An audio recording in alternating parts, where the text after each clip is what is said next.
niwe nituvuga niwe nawe uramwumva ni wa boy koko nkuko yabiririmbye ni Yamano.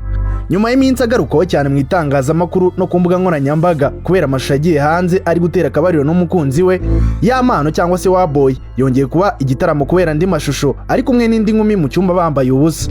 Aya mashusho bivuga ko afatiwe mu cyumba cya hoteli, agaragaza Yamano ari kuvugana n'umuntu utazwi muri video call, hanyuma akaza guhindukiza kamera akamwereka umukobwa bari kumwe mu cyumba cya hoteli yambaye ubusa buri. Twifuje kumenya icyo Yamano avuga kuri aya mashusho, gusa ntiyabasha gufata phone ye ngo atubwire.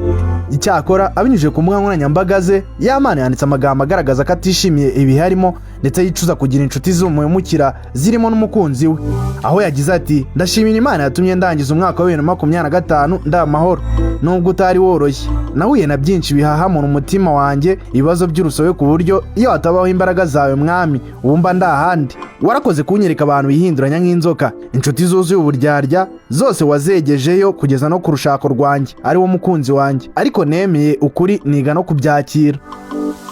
Yamano yashimiye Imana yamubaye hafi muri ibihe byari bigoye.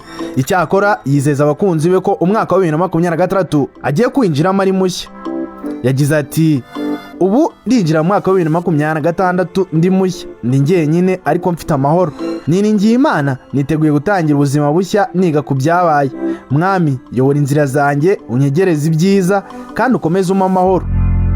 Aya mashusho ya Yamano yongeye kujya hanze mu gihe abarimo uzaba kiriho Cyprien uzwi nka Jihad, Ishimwe Patrick uzwi nka Pazomani, Ishimwe François Xavier na Kwizera Nesto uzwi nka Papi Nesta bari kuburana ubujurire kwifungwa n'ifungurwa ry'agateganyo nyuma y'uko baketsweho uruhare rwo gusakaza amashusho yagiye hanze ya mbere ya Yamano ari gutera akabariro n'umugore we. None ubu hakaba hongeye kujya amashusho hanze ya Yamano. Abenshi bari kwibaza ese aba bantu bakomeze bakurikiranwe n'inkiko mu gihe Yamano ari gukomeza afata amavideo nyuma y'uko hagiye hanze ya mbere n'ubu akaba yongeye gufata n'amashusho. Iyi ni Kora Media, niba utarakanda subscribe ikore nonaha utazacikanwa n'ibiganiro tukugezaho umunsi ku munsi.